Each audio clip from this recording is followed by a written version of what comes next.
ஏனென்றால் நான் ஒரு முஸ்லிம் குருவானவர். ஒரு முசல்மானுக்கு ஒரே ஒரு கடவுளை தான் அல்லாஹ், வேற கடவுள் இல்ல. கடவுளை திருமணம் முடிக்கல, அதனால கடவுளுக்கு பிள்ளைங்களும் இல்ல. இயேசு கடவுளின் பையன் சொன்னா அது கெட்ட வார்த்தை. கடவுளுக்கு பொண்டாட்டி இல்ல, பின்னப்படி ஒரு பையன். அப்ப இயேசு கடவுள் அல்ல அல்ல அல்ல என்று நான் பேசின போது ஒரு ஆளு மாடியில் வந்து என்கிட்ட சொன்னார், டேய் நீ ரொம்ப நேரமா பேசுற, இயேசு கடவுள் அல்ல கடவுள் அல்ல கடவுள் அல்லன்னு. இயேசு யாருன்னு சொல்லாம இங்கிருந்து வெளியே போக வேண்டாம். இயேசு யார்? ஒரு முஸ்லிம் மசூதியில் இயேசு கடவுள் அல்ல என்று நான் போதனை கொடுத்த போது ஒரு ஆளு கேட்ட கேள்விதான், இயேசு யாரு? இயேசு யாரு என்று தெரியதுக்காக முஸ்லிமீங்கள் தூய குர்ஆன் என் கையில் வைத்து அல்லாஹ் இறைவனிடம் நான் ஜெபித்தேன். அல்லாஹ் இறைவா, வானகத்தையும் வையகத்தையும் படைத்தவரே, நீர்தான் என்னிடம் சொல்ல வேண்டும் இயேசு கிறிஸ்து யார் என்று. அல்லாஹ் இறைவா, உமது தூய குர்ஆன் முழுவதும் நான் படிப்பேன். குர்ஆனுக்குள்ளாடி இயேசுவை பற்றி நீ என்ன சொன்னாலும் நான் அது நம்புவேன், அது போதிப்பேன். அல்லாஹ் இறைவனிடம் ஜெபித்து நான் குர்ஆன் ஃபுல்லா ஓதினேன். 114 அதிகாரங்கள், 6666 வார்த்தைகள். குர்ஆன் முழுவதும் நான் படித்த போது குர்ஆனுக்குள்ளாடி இஸ்லாம் மதம் உருவாக்கின நபி நாயகர் முஹம்மதுக்கு பேரு 4 இடங்களில் நான் பார்த்தேன். சத்தமா சொல்லுங்க, எத்தனை இடங்களில்? ஆனால் அந்த செய்யும் குர்ஆனுக்குள்ளாடி இயேசு கிறிஸ்துவுக்கு பேரு 25 இடங்களில் நான் பார்த்தேன். குர்ஆனுக்குள்ளாடி எந்த பொண்ணுக்கு பேரும் நான் பார்த்ததில்லை. நபிநாயகர் முஹம்மதுக்கு 24 மனைவிகள், ஆனால் ஒரு மனைவிக்கு பேரும் குர்ஆனில் இல்ல. நபிநாயகர் முஹம்மதுக்கு அம்மாவுக்கு பேரு குர்ஆனில் இல்ல. ஒரே ஒரு மகள் பேரு குர்ஆனில் இல்ல. முசல்மானுக்கு குர்ஆனுக்குள்ளாடி ஒரே ஒரு பொண்ணுக்கு பேருண்டு, இயேசுவின் தாயாய மரியாள் என்ற ஒரே ஒரு பொண்ணுக்கு பேர். முஸ்லிமீங்கள் குர்ஆன் 3வது அதிகாரத்துக்கு பேரு மரியாளின் குடும்பம், 19வது அதிகாரத்துக்கு பேர் அதிகாரம் மரியாள். மரியாளை பற்றி ரொம்ப விஷயங்களை சொல்லணும்னு எனக்கு ஆசையா இருக்கு, ஆனா இப்போ அதுக்குள்ள டைம் இல்ல.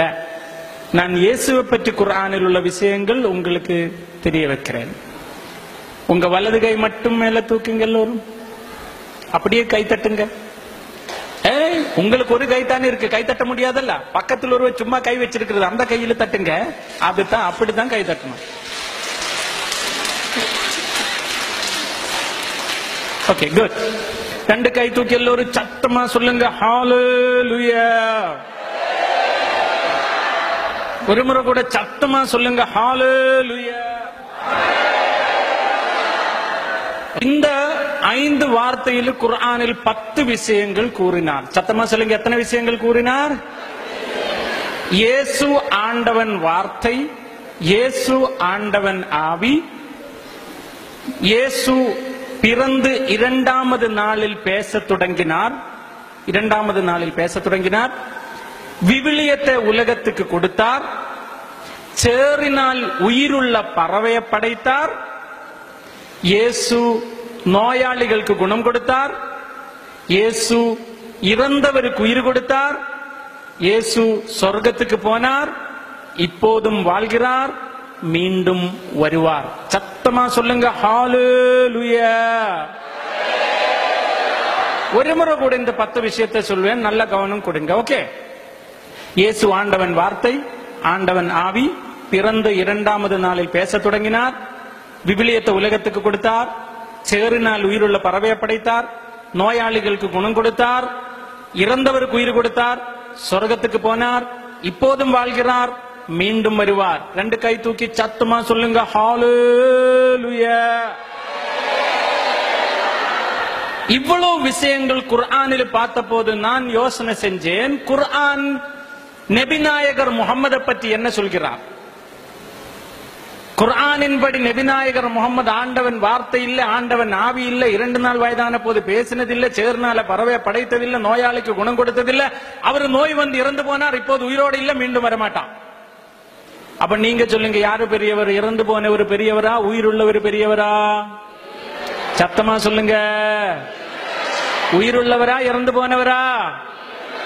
உயிருள்ளவர். ஒரு நாள் நான் என் குர்ஆன் என் நெஞ்சுக்கு மேல வைத்து அல்லாஹ் இறைவனிடம் சொன்னேன், அல்லாஹ் இறைவா, உமது குர்ஆனின் படி இயேசு கிறிஸ்து உயிரோட வாழ்கிறார், நபிநாயகர் இறந்து போனார். அல்லாஹ் இறைவான், நான் ஏற்றுக்கொள்ள வேண்டது யாரே? இறந்து போன நபிநாயகர் முகம்மதையா, உயிருள்ள இயேசுவேயா? அல்லாஹ் இறைவனிடம் அழுது ஜெபித்து குர்ஆன் திறந்த போது பார்த்தது 10வது அதிகாரம் 94வது வார்த்தை. குர்ஆனில் இவ்வாறு கூறினார்: فَإِن كُنتُمْ فِي شَكٍّ مِّمَّا أَنزَلْنَا إِلَيْكَ فَاسْأَلِ الَّذِينَ يَقْرَؤُونَ الْكِتَابَ مِن قَبْلِكَ لَقَدْ جَاءَكَ الْحَقُّ.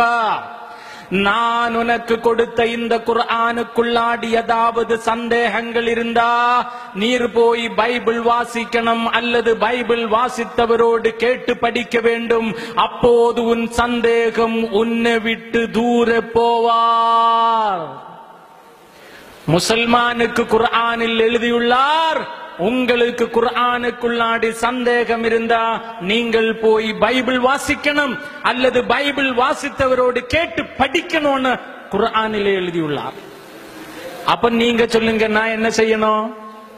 பைபிள் படிக்கணும். சத்தமா சொல்லுங்க, என்ன செய்யணும்?